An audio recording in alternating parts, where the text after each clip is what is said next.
అన్నయ్య అన్నయ్య ఏమిటిది? దీపకు పెళ్ళా? అవును. నాకు తెలియకుండానే పంతుల్ని చెప్పమన్నానే. ఎవరితోటి పెళ్లి? మా అబ్బాయితో. దానికి ఇష్టం లేని పెళ్లి ఎలా చేస్తావు? ఎలాగే ఉందమ్మా, మామూలుగానే నలుగురు మనుషులను పెట్టి కాళ్ళు చేతులు కట్టించేసి మెళ్ళలో తాళి కట్టించేస్తాను. ఆ ఏర్పాట్లు జరిగిపోతున్నాయి. ఇన్నాళ్ళు నిన్ను నమ్మి ఇంటి బాధ్యత అంతా నీకు అప్పగించినందుకు దాని జీవితం నాశనం చేస్తావా? అయ్యయ్యో, ఏం చేశావమ్మా? దాన్ని ఏమన్నా విషం పెట్టి చంపేశావా, కత్తి పెట్టి పొడి చేశావా? సలక్షణంగా పెళ్లి చేస్తున్నాం తప్ప? ఏమైనా సరే నీ కొడుకుతో ఈ పెళ్లి జరగడానికి లేదు. ఆ జైలుకి వెళ్లే వాళ్ళతోనే జరగాల? నీ కొడుకు వచ్చింది ఆ జైలు నుంచేగా. అమెరికా లండన్ అని చెప్పినంత మాత్రాన నమ్మేటంత పిచ్చాను కాదు నేను.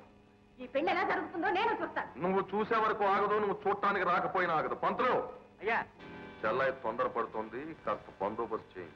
ఏమిటమ్మా ఈ మూర్ఖత్వం? ఏ తల్లైనా కొడుకు చెడిపోతున్నాడు అంటే కట్టుదిట్టంలో పెడుతుంది, చెడ్డ పనులు చేస్తున్నాడు అంటే కట్టుబాటులో ఉంచుతుంది. కానీ చెడు జరగకుండా చూసే కొడుకుని తల్లి ఆపటం నేనెక్కడా చూడలేదు. అమ్మా, ఆ రోజు నేను అతన్ని చంపబోతుంటే నా బిడ్డ లాంటి వాడివి ఆగమన్నా. నేను నీ మాట కట్టుబడ్డాను. ఈ రోజు నిజంగాను నా తల్లి లాంటి దానివి అయితే, అతను నా అన్నయ్య అయితే, నాకు అన్యాయం జరుగుతుంటే చూస్తూ ఊరుకుంటారా? అమ్మా, నీకు కావాల్సింది అతను చంపకుండా ఉండడమేగా. అతని మీద చేయెత్తకుండా దీపకి బాబుకి పెళ్లి చేస్తాను. ఏమంటావమ్మా? చెప్పమ్మా. ఊనమ్మా.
పంతులు దీన్ని బందోబస్తు చేయమంటే ఎందుకు వదిలిపెట్టారు? లాక్కెళ్ళండి. అయ్యా, పోలీసులు వస్తున్నారు. పోలీసులు. అయితే ఆ బందోబస్తు చూడు. రే, పోలీసులు వస్తున్నారట. ఎక్కడిదక్కడ బందోబస్తు చేసేయండి. ఆపండి. పెళ్లి ఇక్కడ జరగడం లేదండి, ఆ కొండ మీద చేస్తున్నారు. నువ్వు చెప్తే నమ్మేటంత పిచ్చివాళ్ళం అనుకున్నా. పోనే.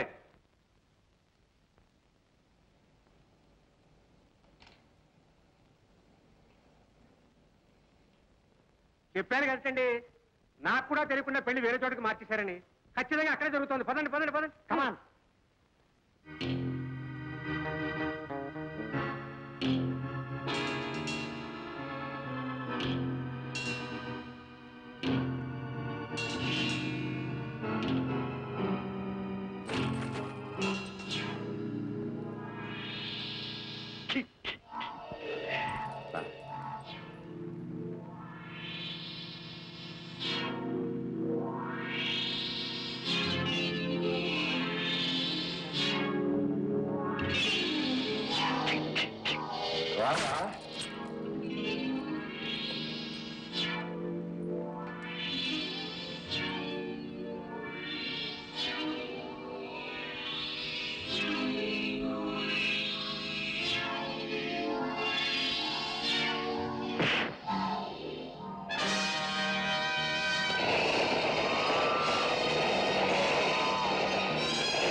అమ్మా, నా బిడ్డలు నిన్నేమీ చెయ్యరు అని మాట ఇచ్చావే కానీ నీ బిడ్డలు నేనేమీ చెయ్యను అని మాట తీసుకోలేదేమమ్మా.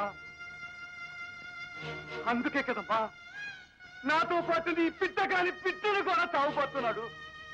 చెప్పమ్మా, ఇప్పటికైనా అను అనమ్మా. అమ్మా, నీ స్వార్థం కోసం, నీ పసుపు కుంకుమ కోసమే చూస్తున్నావు. చూడమ్మా ఎంత ఘోరం చేస్తున్నాడు. ఇప్పటికైనా అనమ్మా. ఈ ఇటుకలతోటి వారి సమాధి కడతాను. రావాల్సిన చుట్టాలంతా పిలవకుండానే వచ్చేశారు. ఆ దీప పెళ్లి బందోబస్తు చేసేయండి.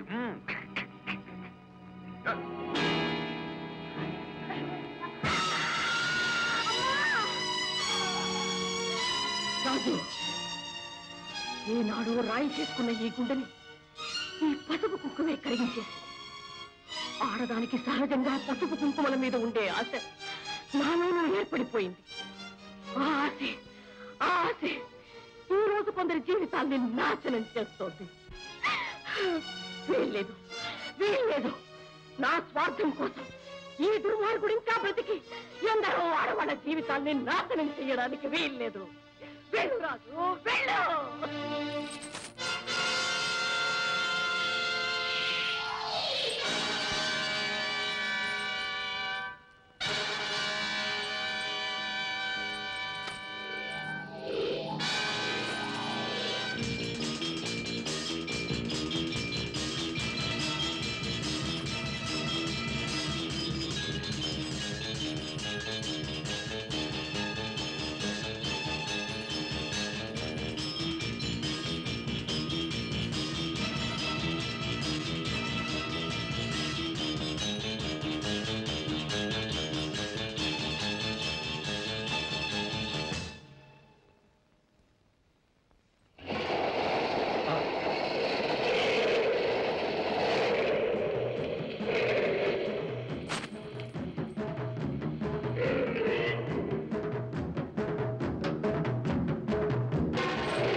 రంగూన్ రౌడీ అని పిలువబడే రాజు గోపాలరావు అనబడే వ్యక్తిని హత్య చేసినట్లుగా నిరూపించబడినది.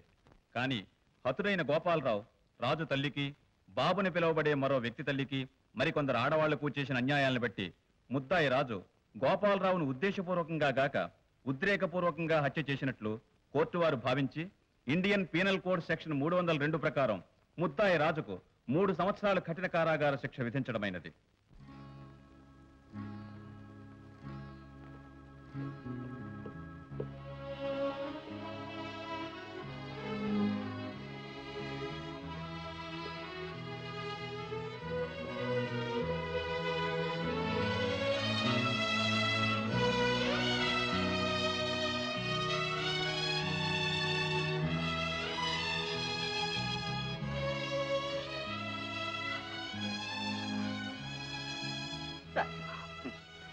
ఎందుకు ఏడుస్తావు?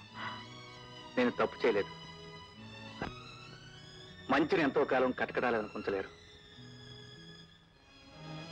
అన్నయ్య, వచ్చేస్తాను తమ్ముడు.